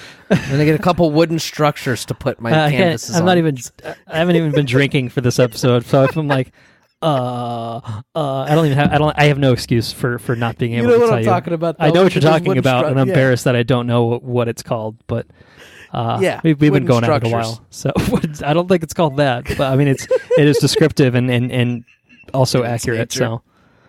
Right, so anyways, that's pretty much all I've been up to, man. Easel. It is an easel. Correct. Yeah, so I'm going to get that. Took us a while, but it's fine. We got there. So Craig Robinson is really funny. If you get a chance to watch him live, he puts on a good show. So I enjoyed it. I enjoy all the things that I do. That's good. That's the way to live life, I say. Yeah. I actually I think I lied. I think I said I couldn't think of anything else to say. I guess that was technically true. I couldn't think of it at the time, but I'm pretty sure in the time between us recording the last regular episode on Captain Marvel and recording this episode on Us, I saw the Pixies perform live in Philadelphia. Very nice. I don't believe I talked about that on the podcast. Did not. So I saw them, would have been a little over a week ago now, and it was fucking awesome. It was pretty much just them. They played for a couple hours, and I had been kind of listening to them and the lead up to get hyped up, and they played a lot of old stuff, which was awesome. A lot of stuff off Doolittle, which has kind of been my favorite album. It's the one with Hay on Pixies, it, right? With Hay, yeah. Been trying to meet you. And a lot of stuff from Surfer Rosa, which is fucking awesome. Come on Pilgrim, their kind of debut EP album or whatever. So it was badass. It was a really good show. First time I'd been at the Fillmore. First show at all in Philadelphia. I guess as a side note. But the venue was awesome. Acoustics were great. They sounded awesome. I was happy I went. I debated going. Ended up getting discounted tickets because I could have bought the tickets for $60 regularly, but there was a discount code offer, but you had to put in a code, and so naturally I tried the code Pixies, and it worked. So That was pretty cool. So, anyway, you saw Craig Robinson. That kind of reminded me. I was like, I feel like I'd gone somewhere and like done something similar. That's what I did. So anyway, but that I think that truly is it. I think that truly is it for this episode. If you have nothing further to offer, does that sound good? Would you like? I have a lot to offer, but not a whole lot to say. Okay, sure. In that case, I will say thank you to our listeners for tuning in to another lengthy episode of Watch, Review, Repeat. If you enjoyed what you heard, please spread the word. Patreon, I promise to direct you at this point. So again, our website, watchreviewrepeat.com. Check it out. Very nicely designed website. I like to say that every so often to remind people to give it a look. In the top left, you will find some tabs, one of which will be called the Premium tab, and click that. Click the buttons to become a patron at that point. Again, it's $2 a month, all bonus episodes, early access to all regular episodes.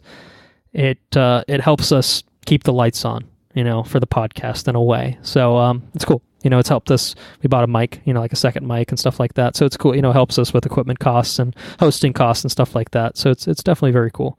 If you want to follow us on Twitter at WRRPod. If you want to like us on Facebook, just search for Watch, Review, Repeat. Questions, comments, suggestions, maybe some theories, maybe your takes, your hot takes on us. Maybe we'd be glad to hear it. Just send it to our Gmail account, which is watchreviewrepeat@gmail.com. Our intro and outro track is Mechanolith by Kevin MacLeod, licensed under the Creative Commons by Attribution 3.0 license. Our next episode, the wait should not be very long. We're going to be doing the next live-action adaptation from Disney, and that, of course, is Tim Burton's Dumbo, starring the likes of Danny DeVito, Colin Farrell, Michael Keaton, Eva Green. So good cast. It's got a little baby elephant with big ass ears. He's got some big ass ears, and he might be doing a little flying with them. And I don't know. We'll see how it turns out. But it's only a week away, so I think we got the next few weeks kind of plotted out with some good stuff on the horizon. So hopefully Dumbo shapes up to be a pretty good film, and you can look forward to our coverage on that. Andrew, take us out. Take care now. Take care now. Bye-bye then. Laters on the Menche.